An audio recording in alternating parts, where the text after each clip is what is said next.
Gold, trusted gold buyers. మీరు తాకట్టు పెట్టిన బంగారాన్ని విడిపించి ఈ రోజు ఉన్న మార్కెట్ ధరకు కొనబడను.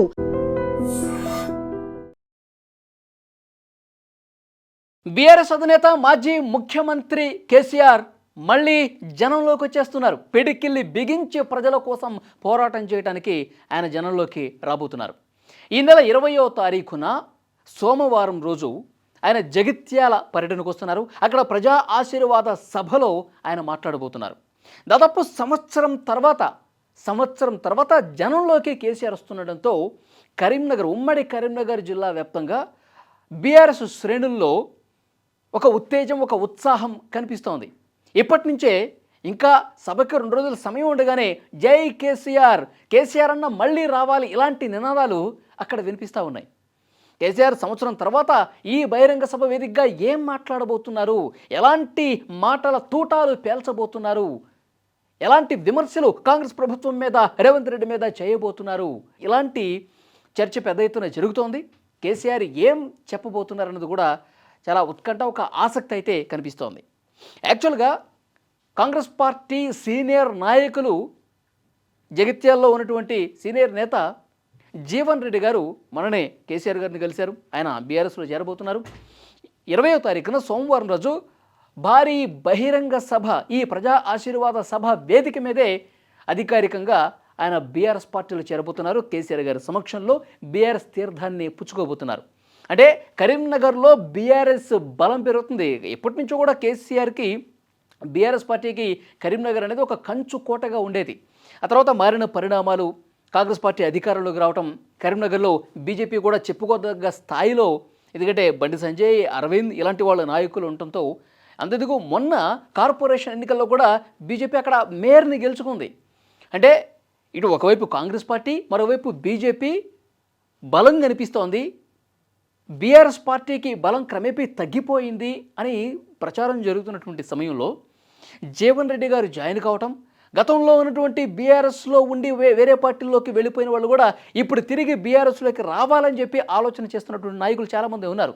జీవన్ రెడ్డి గారితో పాటు చాలామంది నాయకులు ఆ వేదిక మీద బీఆర్ఎస్ తీర్థం పుచ్చుకోబోతున్నట్టుగా తెలుస్తుంది. అంటే మునుపటి బలం, మునుపటి రోజులు రాబోతున్నాయి బీఆర్ఎస్ పార్టీకి అని చెప్పి చాలా క్లియర్గా ఇండికేషన్స్ అర్థమవుతున్నాయి. ఎందుకంటే ఇప్పుడు ఇదే కాదండి, కాంగ్రెస్ పార్టీ ఇంటర్నల్గా కూడా కొన్ని సర్వేస్ చేపించుకుంటుంటుంది. ఆ సర్వేల్లో కూడా బీఆర్ఎస్ పార్టీ బలం పెరుగుతోంది, కాంగ్రెస్ పార్టీ ప్రభుత్వం మీద వ్యతిరేకత పెరుగుతోంది, బీఆర్ఎస్కి సంబంధించినటువంటి బలం పెరుగుతుంది, ప్రజల మద్దతు పెరుగుతోంది. దానికి కారణం ఆయా నియోజకవర్గాల్లో మారుతున్నటువంటి సమీకరణాలు, చాలామంది పార్టీలో జాయిన్ కావటం, ఇవన్నీ కూడా కారణాలుగా కనిపిస్తున్నాయి. సో ఆ ఇంటర్నల్ రిపోర్ట్స్ కాంగ్రెస్ పార్టీకి షాక్ని తెలియజేస్తూ ఉన్నాయి. ఎందుకంటే ఎప్పుడూ లేని విధంగా రేవంత్ రెడ్డి గారు ఆగమేఘాల మీద కొన్ని నిర్ణయాలు కూడా తీసుకుంటున్నారు.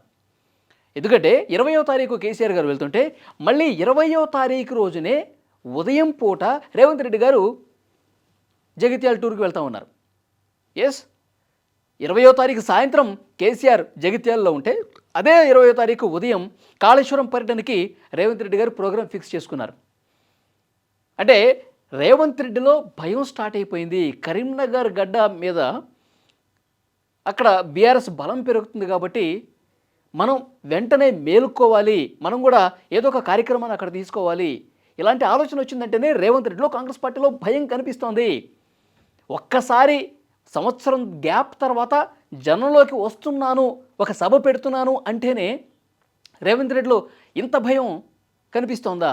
రేవంత్ రెడ్డి ఇంత భయపడిపోయి అదే రోజు కేసీఆర్ వెళుతున్న రోజే టూర్ పెట్టుకున్నాడా? కాళేశ్వరాన్ని అదే రోజు చూడాలా? ఇలాంటి చర్చ కూడా చాలా బలంగా జరుగుతోంది. అంటే రెగ్యులర్గా కేసీఆర్ గారు తెలంగాణలో పర్యటన చేస్తూ ఉంటే, ఈ ప్రభుత్వం మీద పోరాటం చేస్తూ ఉంటే, ఇంకా కాంగ్రెస్ పార్టీ నాయకులు వాళ్ళెవరూ కూడా వాళ్ళ సీట్లలో కూర్చోరేమో. ఇంకా రాష్ట్ర వ్యాప్తంగా వాళ్ళు ఇంకా పర్యటనలో మునిగిపోతూ ఉంటారు. కేసీఆర్ గారు ఏం మాట్లాడితే దానికి కౌంటర్గా వాళ్ళ కౌంటర్లు ఇవ్వడానికే సమయం అంతా సరిపోతుందేమో అన్న చర్చ కూడా బలంగా వినిపిస్తుంది. సో డెఫినెట్గా కేసీఆర్ గారు వస్తున్నటువంటి నేపథ్యంలో కాంగ్రెస్ పార్టీ నాయకులు, కార్యకర్తలు ఇప్పుడే ఏమేం మాట్లాడతారు కేసీఆర్, దానికి మనం ఎలా కౌంటర్లు ఇవ్వాలి, దీని మీద వర్కౌట్ చేస్తున్నట్టుగా తెలుస్తుంది. అసలు రేవంత్ రెడ్డి గారు ఆ రోజు ఎందుకు వెళ్ళాలి సభకి? ఇన్ని రోజులు వదిలేసి కాళేశ్వరం ప్రాజెక్టుని చూడటానికి ఇప్పుడు మాత్రమే ఎందుకు వెళ్తున్నారు? కేసీఆర్ గారు పర్యటన చేసే రోజే ఎందుకు వెళ్ళాల్సినటువంటి అవసరం ఉంది? ఇప్పుడు 20వ తారీఖు కేసీఆర్ వెళ్తున్నారండి, 15వ తారీఖు వెళ్ళొచ్చుగా, 10వ తారీఖు వెళ్ళొచ్చుగా, లేదంటే ఏప్రిల్ 1 నుంచి 10 లోపు ఏదో రోజు వెళ్ళొచ్చుగా.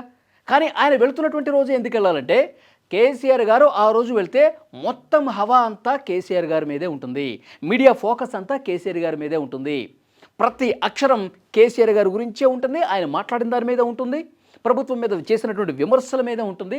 మొత్తం టీవీలు, ఛానల్స్, పేపర్లు, యూట్యూబ్, సోషల్ మీడియా అంతా కేసీఆర్ కనిపిస్తారు. అంటే కేసీఆర్ ఆ స్థాయిలో కనిపిస్తే ఇక కాంగ్రెస్ పార్టీ ఇంకెక్కడ కనిపిస్తుంది ఇంకా అనే ఒక భయంతో ఆ రోజు ఉదయం పూట నేను వెళితే నేను కాళేశ్వరం గురించి వెళ్తాను, కాళేశ్వరం కూలేశ్వరం అని చెప్పి గతంలో నేను చేసినటువంటి విమర్శలను మళ్ళీ ఒక్కసారి ప్రజలకు గుర్తు చేస్తాను. కాళేశ్వరాన్ని గత ప్రభుత్వం అంటే కేసీఆర్ ఎంత దారుణంగా కాళేశ్వరాన్ని కట్టి లక్షల కోట్ల రూపాయలు గోదాట్లో కలిపేశాడని చెప్పి మళ్ళీ నేను ఆ పాత విమర్శలు ఏవైతే ఉన్నాయో అవి మళ్ళీ చేసి నేను కూడా జనంలో కనిపించాలి కదా. సో డెఫినెట్గా ఈ వ్యూహంతోనే రేవంత్ రెడ్డి ఆ టూర్ పెట్టుకున్నట్టుగా తెలుస్తుంది కేసీఆర్ వెళ్ళే రోజే. సో డెఫినెట్గా ఆయన ఉదయం పూట కాళేశ్వరం గురించి మాట్లాడుతూనే ఉంటాడు, సాయంత్రం కేసీఆర్ దాని మీద కౌంటర్ ఇస్తూనే ఉంటాడు. మొన్న NDSA కూడా అంటే నేషనల్ డ్యామ్ సేఫ్టీ అథారిటీ కూడా చాలా క్లియర్గా చెప్పింది, కాళేశ్వరం ప్రాజెక్ట్ని ఎందుకు అట్లా వదిలేశారు, ఒక పిల్లర్ ఏదో కూలింది, ఆ డ్యామేజ్ అయిన ఆ పార్ట్ వరకు మరమ్మతులు చేయించండి అని చెప్పి చాలా క్లియర్గా NDSA చెప్పింది, ఆదేశాలు ఇచ్చింది. సో దాన్ని పరిశీలించడానికి ఇప్పుడు వస్తూ ఉన్నాడు. అసలు పూర్తిగా కాళేశ్వరం ప్రాజెక్టు పనికిరాదు, అసలు కాళేశ్వరం ప్రాజెక్టు అసలు అవసరమే లేదు, అది లేకుండానే తెలంగాణ మొత్తానికి మేము వాటర్ ఇస్తున్నాం అని చెప్తున్నటువంటి రేవంత్ రెడ్డి గారు ఇప్పుడు కాళేశ్వరాన్ని చూసి దాన్ని మరమ్మతులకు చేయించడానికి కార్యాచరణ రూపొందిస్తున్నారంటే ఇక్కడే క్లియర్గా కాంగ్రెస్ పార్టీ నాయకులు దొరికిపోయారు.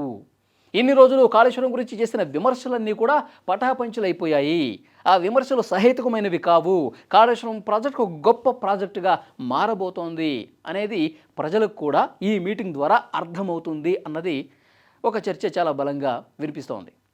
సో డెఫినెట్గా కేసీఆర్ సంవత్సరం తర్వాత పెడుతున్నటువంటి ఈ బహిరంగ సభ ఆ తర్వాత మళ్ళీ ఆయన కామ్గా కూర్చున్నటువంటి పరిస్థితి లేదు, మళ్ళీ వాళ్ళు విమర్శలు చేసినట్టుగా ఫామ్ హౌస్కి ఏం పరిమితం కాడు, ఇక రెగ్యులర్గా జనంలో ఉండేందుకు కేసీఆర్ కార్యాచరణ రూపొందిస్తున్నట్టుగా తెలుస్తోంది. కనీసం నెలకి ఒక్కసారైనా జనంలోకి రావాలని చెప్పి ఆయన అనుకుంటున్నాడు. ఆయనతో పాటు బీఆర్ఎస్ నాయకులే కాదు, గ్రౌండ్లో ఉన్నటువంటి కార్యకర్తల ఆకాంక్ష కూడా ఇది. సో కేసీఆర్ మళ్ళీ జనంలోకి రావాలి, కేసీఆర్ జైత్ర యాత్ర, బీఆర్ఎస్ పార్టీ జైత్ర యాత్ర మళ్ళీ ఈ జగిత్యాల గడ్డ నుంచే ప్రారంభం కాబోతుంది అని చెప్పి ఈరోజు అక్కడ సభ ఏర్పాట్లను చూడటానికి వచ్చినటువంటి కేటీఆర్ కావచ్చు, హరీష్ రావు కావచ్చు, ఇంకా జీవన్ రెడ్డి వీళ్ళందరూ కూడా మాట్లాడినటువంటి పరిస్థితి ఉంది. కేసీఆర్ నేను ఇట్లా వస్తున్నాను, బహిరంగ సభ పెడుతున్నాను అంటేనే రేవంత్ రెడ్డి గజగజ వణిగిపోయి జగిత్యాల టూర్ ప్లాన్ చేసుకున్నాడు, ఇక జనంలోనే ఉంటే ఏంటి పరిస్థితి, కాంగ్రెస్ పార్టీ వాళ్ళు అసలు పాలన మీద ఫోకస్ పెట్టారేమో, కేసీఆర్ని టార్గెట్ చేయడం కోసమే వాళ్ళ టైం అంతా వేస్ట్ చేస్తారు. సో ఇలాంటి చర్చ కూడా వినిపిస్తోంది. సో ఏది ఏమైనప్పటికీ కరీంనగర్ గడ్డ మీద మళ్ళీ పూర్వ వైభవం తీసుకొచ్చే ప్రయత్నం చాలా బలంగా బీఆర్ఎస్ పార్టీ చేస్తోంది.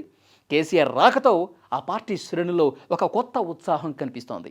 ఈ వీడియో చూస్తున్న వాళ్ళు తప్పకుండా మీ అభిప్రాయాన్ని కామెంట్ రూపంలో తెలియజేయండి. కేసీఆర్ జగిత్యాల పర్యటనలో ఏం మాట్లాడబోతున్నారు, సంవత్సరం తర్వాత వస్తున్నటువంటి కేసీఆర్ మాటల తూటాలు ఏ విధంగా ఉండబోతున్నాయి, కాంగ్రెస్ ప్రభుత్వం మీద ఎలాంటి విమర్శలు చేసే అవకాశం కనిపిస్తోంది, ఇప్పుడు ఈ 2.5 సంవత్సరాల పాలన మీద ఆయన బాణాలు ఎక్కుపెడితే దానికి సమాధానం చెప్పే పరిస్థితి కాంగ్రెస్ పార్టీలో ఉందా లేదా, ఆగమేఘాల మీద కేసీఆర్ వెళుతున్న రోజే రేవంత్ రెడ్డి ఎందుకు జగిత్యాల టూరుకు వెళుతున్నాడు, దీని మీద మీ అభిప్రాయం ఏంటో కామెంట్ బాక్స్లో తెలియజేయండి.